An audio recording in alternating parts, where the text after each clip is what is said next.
Halo, di video hari ini saya akan menunjukkan cara memperbarui firmware pada LENOVO T1 S Pro.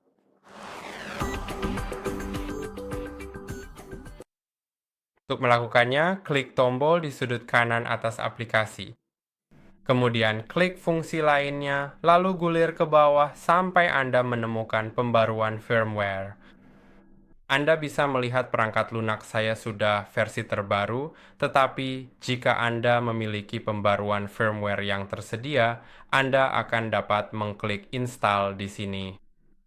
Pastikan robot tetap dalam keadaan mengisi daya selama pembaruan, letakkan ponsel dekat dengan robot, serta pastikan router WiFi Anda sedekat mungkin untuk menghindari masalah apapun.